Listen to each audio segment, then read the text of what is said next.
Hi everybody, this is Matthew Poes with Poes Acoustics, and in this one I'm going to cover the in-wall speakers that I use. So like I've mentioned before, I like Perlisten, I sell Perlisten, I promote Perlisten. I do actually sell other brands, and I'll mention really quickly one of the other brands that I like quite a bit as well is Kef. And so the two kind of key brands that I've been focusing on when people come to me for recommendations has been Perlisten and Kef.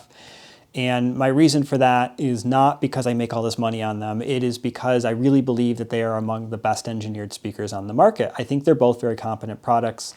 I like each of them in different ways and for different reasons. And up until the point when Perlisten, which is not quite yet, has introduced an in-ceiling speaker, I've actually been using Kef in-ceiling speakers for the Atmos top layer speakers with Perlisten setups when I sell those to clients, just because I want something that I know is competently engineered, has good, smooth directivity and good coverage, and the coincident approach that Kef uses in their Uniq driver is actually a really good idea, and it works quite well when designed right. It's one of those approaches where it can have a lot of flaws too, and so you have to be careful how you execute it, but Kef's put a lot of engineering into fixing those flaws and ultimately have produced a good product. So I've mixed and matched the two. I didn't do that in my own room. So RBH is another company I work with. I like RBH. I also can sell RBH if you want RBH. I have their in-wall subwoofers, and these are not normal in-wall subwoofers. So these are 9-inch deep cabinets. I forget the exact height, but I think they're 50 some odd inches tall. Those get buried into the wall so you don't see them, and then there's a 212 module that goes with a normal fabric cover on it. They're not small in-wall subs, including that the 12-inch drivers are their high excursion, high output drivers that they use in their reference subwoofers. So for those that know the work that I do with Audioholics, Gene De La Sala has these. He has, I think, 4 of them in the front and a couple in the back. So each dual 12 module has roughly the same displacement. I think it's like a 17.5-inch driver or something, but we'll call it 18 for ease of description. It's basically an 18-inch subwoofer in the wall. They produce well in excess of 120 decibels from like 40 hertz on up, kind of a thing. So a lot of output. And even below that, the ported version actually produces as much output as ported 18s that were tested tend to, which is really impressive. The sealed one obviously isn't going to be as good. It's probably more similar to a sealed 18. And these are not the highest excursion drivers in the world. They're not like 30, 40 millimeters, but they are good. I think they're in the 20s. And and they're very clean. Like mechanically, they're a well-engineered driver. Mechanically, they have very little noise when they are really at the limits of their excursion. So I'm pumping 2,400 watts RMS roughly to each one of those.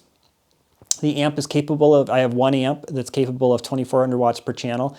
I believe if both are driven simultaneously, it tops out at around 4,000 watts. And we were able to do that actually on a 20 amp line. I mean, I know that that's more than a 20 amp can actually do, but at least for our testing purposes, it was able to do that and a little more at relatively low distortion. So this is like a really potent amp going to 2 really potent subwoofers. And that is only 2 out of 3 subwoofers in the room. The third one, which is going to go over here, is actually not installed yet. That will be an 18-inch subwoofer. I'd like to put in a Perlisten D215S. They're like impossible to get. I've sold a bunch of them as basically, you'll get them when you get them. They're on like a really long back order. And the reason is just because they've been so popular that they far exceeded production. They're working on fixing that, but it is what it is. And so for now, I can't put one in. So I'll do the 18 that I have. I have these 212s in the wall. And then I have the S7i LCRs for my left, center, and right. These are basically the same as the S7T and S7C type speakers. Mine are all vertical, which is best for sound. They just don't have the bass. So same output, same frequency response, same timbre, just don't have the same kind of bass output. So below 100 hertz, you're not going to see the same thing you would with the towers.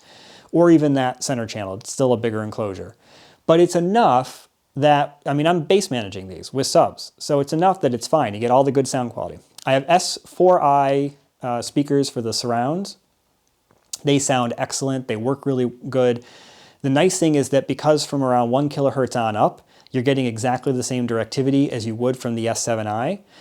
The timbre match of these speakers is really, really good, and I've been very impressed with that. The immersion is really good. The overhead speakers are an interesting mix. They're probably not going to stay forever just because I want to try some different things, including I'd like to put the Perlistens in. So they're from RBH. They are sort of a standard 6.5-inch coaxial that they make, but it was a prototype that they worked with where they stuck a air motion tweeter in to kind of match the reference ones. It's a small one though. It's I think like 1/2 inch or 3/4 of an inch. And in the front here, they're passive. And in the back, they're active. And the reason was they sent me originally all active. We miswired the room by accident. We ran enough to do, I think, 6 overheads, but it was supposed to be enough to do 8 overheads so I could do 2 actives and then change it out. That was just an oversight. We didn't realize until literally we were getting ready to wire things up and they were like, what's going on? So we converted the active pair back to passive by putting the crossovers back on them. And then on the rear ones, the Trinnov is actually, I should mention that, the processor in this room is a Trinnov Altitude 16, which is an awesome processor. It's one that I've installed for other people before and calibrated. I really like it, but had not had a chance to own one myself, and then decided that I really couldn't be the most competent integrator, I'm not an integrator, but installer calibrator of the Trinnov if I don't have one, because the software changes constantly. They're extremely complex. They can be difficult to use if you don't know what you're doing. There's a lot of little ins and outs, even in this room, which is actually it's a deceptively complex room from a calibration standpoint. The Trinnov optimizer system is really easy to use with simple systems, but it actually doesn't work well with complex systems. And to be fair, like a Marantz or a Denon simply couldn't handle this room. You'd have to have external DSP to take care of some of the things I'm doing. So I've got that in, and what I'm doing is using that to actually handle the active rear speaker. So it's doing the crossover EQ and level setting and phase. The measured results are showing that they're typical, mid-grade, we'll call them, or kind of mid-upper end in-ceiling speakers in terms of frequency response and sound. The active ones are better though because they have 8th order filters, and by doing 8th order filters I was able to fix some of the problems that are inherent in the speaker system. It reduced some ringing issues in the aluminum cones. It actually improved the directivity. I expected possibly the opposite, but one of the problems is that the small tweeter doesn't integrate that well with the 6.5-inch driver off axis. There's a directivity mismatch, and there's no way to fix it without overloading the tweeter. So in the seats, the response is okay, but there is a little bit of a dip to that response, about 2 dBs down, right in that region where the mismatch takes place. And there's a little bit more of a spike in the shape of that transition in the front speakers than in the back. So the back ones are actually able to be made better than the front ones. And this is all part of why I want to change them out. They were like an experiment. They were prototypes. We wanted to see how they worked out. This is one of those ones you'll put on the back shelf and say, try something different next time. In practice, I've watched a bunch of movies. They sound fine. You don't really hear that. And that actually makes sense. Our overhead hearing is actually pretty sucky. The need for timbre matching to the other speakers is not as critical. And so having something a little bit different, even with some response issues and directivity issues, is not all that noticeable. Even output is not a big deal. But obviously, if you can get it all matched, all the better the immersion. Projector is actually an older model of JVC. It's I think, I'm going to say this wrong, I'm sure, DLA RS540, I think, but it was sort of a middle level model back when they were still 1080p, but they had the ability to flash the image multiple times and get you up to 4K. E-Shift they called it, and this was the E-Shift 5 version.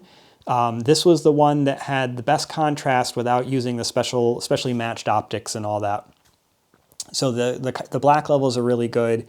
It does not handle HDR all that well, so it does produce DCI-P3 color, but its built-in processing was not able to do dynamic tone mapping yet. That was something they added when they switched over to the 4K models, and so I have noticed that that's not perfect, and I'm probably going to put a Panasonic UHD player in at some point in the future, which has the dynamic tone mapping. I know you guys are probably saying, why don't you put a Mad VR in?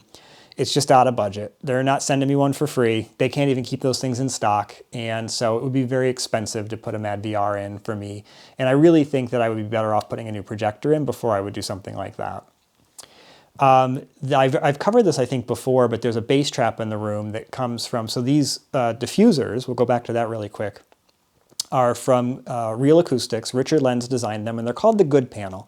And they are a version of the kind of standard quadratic residue diffuser, but it's an optimized shape. They're only 2 inches deep, but they actually are so efficient that they work like thicker diffusers. And I'll try to show some data on this in the future. If you actually look at the data, not the made-up fake diffusion coefficients that people often show, but the real raw data, and I'll show you guys reflectance data off diffusers so you can see this. What you see is they don't actually diffuse very well below 1 kilohertz. Even a foot-thick diffuser doesn't really do a lot below maybe 800 hertz. And so a 6-inch diffuser doesn't diffuse substantially better than a 2-inch diffuser that's properly designed. And that was actually a surprise for a lot of people when this testing was first done. But it is true, that is what we found. I have all the data, so I've seen it with my own eyes. And so it's great because who doesn't want to have to, not give up so much depth? So I've used these 2-inch diffusers. Richard Lenz designed them. He's really a smart guy and did a really good job. His products are great. Yes, I can sell those to you, but you can also go to them on your own if you rather. Pricing would be the same either way. And, I think the product is good. It doesn't have the neat looks of the Artnovion product, which I've also used some of in here, but it has the performance, which I think is what matters. And I actually think the grid pattern on it is pretty cool, and it probably could be made better in terms of looks. I should say, I think you could dress up the looks. I didn't mean to suggest that they could fix the looks. The Artnovion product that I'm using is called the Sienna. It's a kind of wooden slat panel. It's got a MLS-like pattern to it. I don't think it's a true MLS pattern. It might be, but in either case, it's not. I don't think it's really diffusing at all. But it does have selective absorption, meaning it's not going to be a flat absorption curve, and that's valuable. So I have that in here. I've moved that more towards the back of the room because really we want to have more pure absorption up here with some diffusion, and in the back we want to have a little bit more reflections in the room and more diffusion in the room. So that's kind of the design approach. That's why those are there. I think they look cool, which helps. There's going to be big, I don't have them in the room yet, but big 6-inch deep QRD diffusers that will work a little bit lower. So as I said, these work down to between 1 and 2 kilohertz is where they just start to really show evidence of proper diffusion. Those 6-inch deep ones are going to work down more towards the 800 hertz range, so it is going to extend it a little bit. Not a lot, but it's nice to have, and it's a different style. It's nice to mix different types of diffusers that work differently in different parts of the room. There's some real value in doing that. Overhead is going to be a mix of the good panel diffusers and some more of those, we'll call them fibrous panel type absorbers. They're 2-inch panels. They're going to be hung. I have different ideas. I mean, in theory, when I set up the design for the room, they were just kind of flat against the ceiling. But I'm actually thinking of maybe doing them at kind of an angle and having them kind of stacked in layers on that angle. I could even maybe do some hidden lighting if I can figure out how to have it wired up. I didn't wire for that, so it's may not actually go through and do that. But at a bare minimum, when the room gets kind of completed for the purposes of showing you a done room, there will be these 3 panels on the ceiling for absorption, plus the diffusion panels added in as well. And then I've got this other product, this bass trap. So this is also from Real Acoustics. So one of the neat products that had come on the market, I don't know, at least a decade, maybe 2 decades ago, probably 2 decades ago, was the Modex plate from our... oh my goodness, I just forgot. Not RBH, that's the speaker company. Anyway, so one of the cool products that had come out, which had been actually invented by the Fraunhofer group, was the Modex plate bass trap. And what it was if you can imagine a steel plate of a particular gauge, that gauge is kind of important, essentially attached to a fibrous material like mineral wool or a polypet type material, something like that. Any of these could work. In a frame with the plate ends actually were attached to the frame, but there's argument whether that was a good idea or a bad idea. And then the flexure of the plate, damped by the fibrous material, would dissipate low frequencies. And it did so much more efficiently than other forms of diaphragmatic bass traps. And so you could have something that was like 4, maybe 6 inches deep, stuck up on a wall, that was a very, very good bass trap. Well, a corner version was made as well, and that was a pretty good bass trap as well. But they were very expensive, and at this point they're very difficult to get. I don't even know if you can still get them in the US. So Richard Lenz makes his own version. He has optimized it. He studied the product. He studied the original papers. He's very familiar with them. He's seen all the lab tests. And there were some as I said, the original was not a perfect product, and there was room for improvement. And he studied the product, and he ultimately decided to fix the product to be as good as it possibly could be. And so he's made some design changes to get this product, and I have one of the corner ones that he built, and I may do more in the room because I like, this one turned out pretty good, I like it. So this is a corner bass trap. It's got the metal diaphragm. It's got a curve to the front, which actually kind of looks nice in the room, but the other advantage of the curve is that you're getting a little bit of diffusion and reflection. So it's not adding to the absorption of the room. It's not adding any damping to the room except for at low frequencies, which is really what you want. And it's going to be much more effective in that below 200 hertz range than typical bass traps are that rely purely on fibrous material. Mine is 8 feet tall, so it's a big one.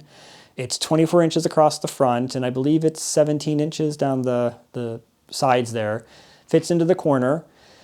I have it physically pushed into the corner, but it's actually going to get mounted up on the wall, and we're going to put some trim around it to kind of make it look a little bit more built-in and nice. And then, as I said, I may do some more because I wasn't, when I originally did this, it was like, I'll try one, we'll call it like a sample approach. We'll see what the sample is like. And if I like the sample, then I will keep it and use it. If I don't, I'll sell it to somebody at a discount and you know, move on. Well, I love it. I'm keeping it. I'm definitely not selling it, and I actually want to buy some more. Just need to find some corners I can put it in. And I've been looking around at these other corners up here and thinking maybe some small custom-sized ones could actually work pretty well there. So we'll see. I definitely think if you guys are interested in acoustic treatments and you really want to be performance first, you should talk to me and let me kind of help you work through what are the best products in the market for each category. I've kind of come to some favorites that I like best that I think you'll ultimately like. They're not the cheapest on the market, but the performance is there. So that's the acoustics and kind of where the room's at.